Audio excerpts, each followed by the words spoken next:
Assalamualaikum warahmatullahi wabarakatuh. Balik mana di pembahasan basa Jawa. Sing nomor telu bahas tentang macem-maceme teks. Teks iku akeh maceme. Nek wingi dhewe wis fokus bahas teks informasi, ternyata teks informasi ku cuma salah sijine saka 5 teks sing tak jelasno dina iki. Nah, jadi teks yang kemarin kita bahas atau teks informasi itu hanya salah satu yang kita bahas dari 5 pada hari ini ya. Sing nomor siji yaiku teks narasi. Apa sing diarani teks narasi? Teks narasi yaiku karangan sing nyeritakake kedadeane prastawa. Ya, basa Jawane nek basa Indonesiane karangan yang menceritakan kejadian suatu peristiwa. Narasi itu ternyata ada bermacam-macam seperti yang kita sudah bahas di pertemuan sebelumnya yaitu narasi ekspositoris atau narasi faktual. Yang kedua adalah narasi sugestif.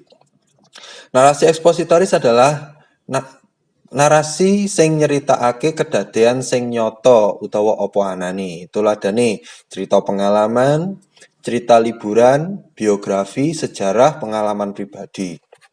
Nah, nek cerita pengalaman, cerita liburan, biografi, sejarah iku wis mesti nyoto. Ora mungkin di ada-adakan lah istilahnya.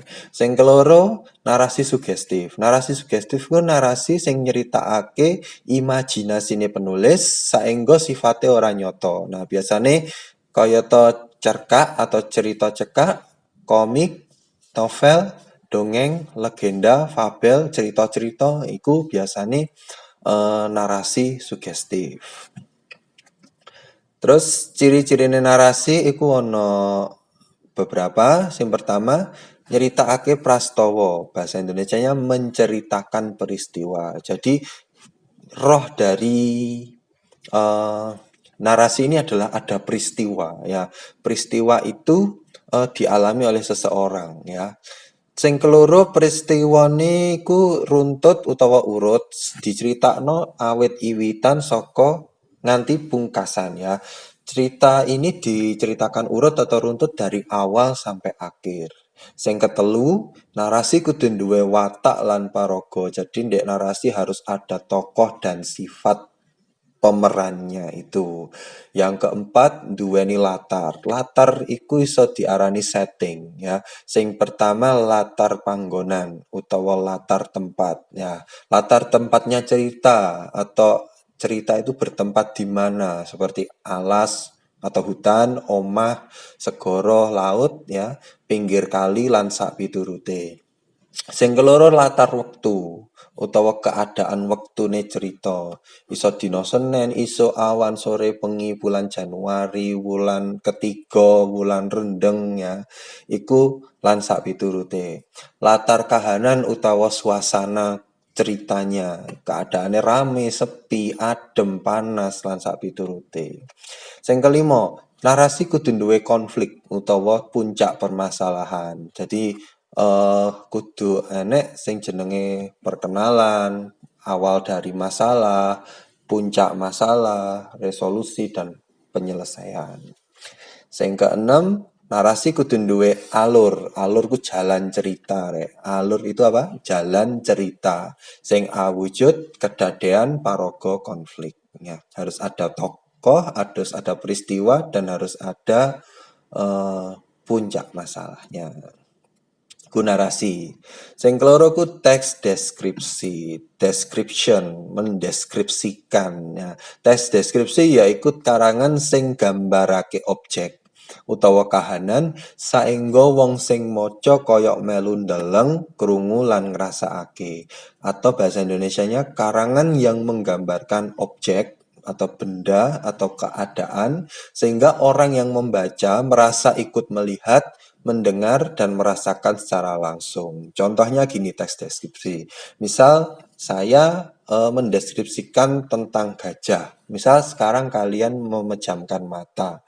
Saya menceritakan gajah. Gajah itu ternyata badannya besar, ya, punya telinga yang besar, belalainya atau hidungnya panjang, badannya warnanya abu-abu. Nah, kalian kan bayang, oh gajah itu ternyata seperti ini. Dengan saya menceritakan dalam bentuk lisan atau tertulis ya, dalam bentuk tertulis kalian baca, oh gajah itu ternyata seperti ini. Kalian tuh merasa gajah itu ada di depan mata kalian, seolah kalian bisa melihat, mendengar, dan merasakan secara tidak langsung. Macem-macemnya tes deskripsi ku ono loro. Yang pertama deskripsi ekspositoris. Objeknya ono nyoto, bener-bener real ya. Tuladane, misal aku nyeritakno nang gunung ya, nyeritakno Gunung Bromo lewat di lautan pasir. Nah, terus gunungnya kudu naik tangga beberapa anak tangga. Itu contoh deskripsi ekspositoris. Barangnya ada, diceritakan persis ya. Laut, pantai, kewan, tanduran, menungso, lan sak piturute iku deskripsi ekspositoris, objeknya nyoto, barange ono. Sing keloro deskripsi impresionistis, objeknya ra nyoto ora ono. Contohnya apa? Kartun. Misal, aku nyeritakno Naruto. Nah, Naruto ndek kehidupan nyata enak apa enggak? Ternyata gak ono. Ternyata Naruto ku cuma tokoh fiktif ya, tokoh sing hanya bayangan saja.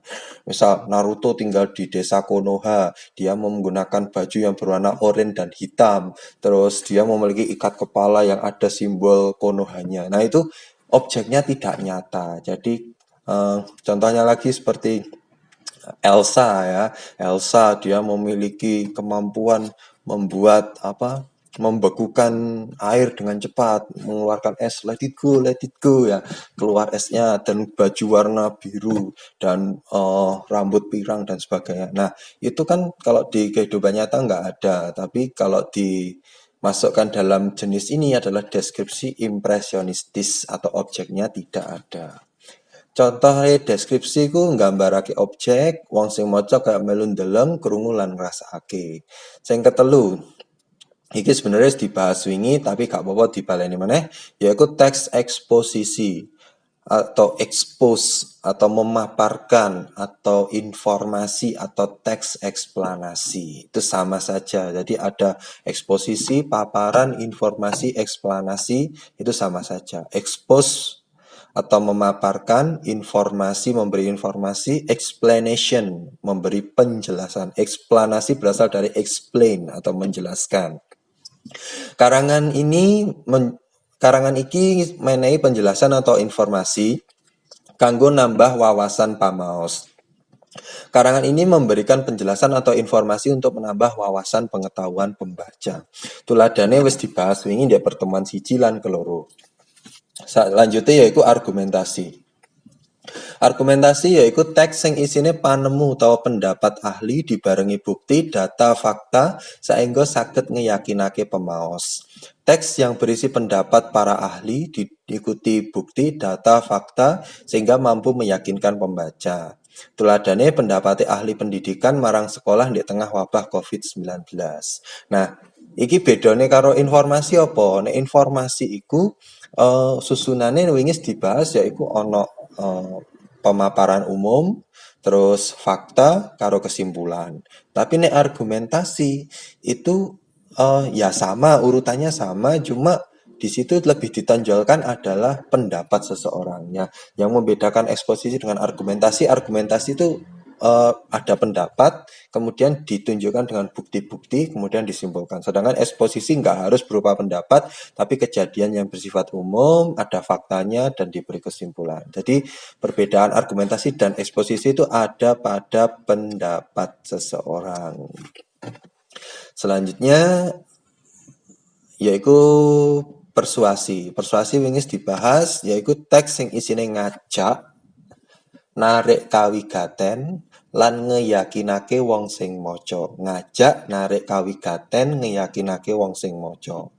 Persuasi itu isine ngajak, ajakan, narik kawigaten, menarik perhatian, lan ngeyakinake dan meyakinkan orang yang membaca.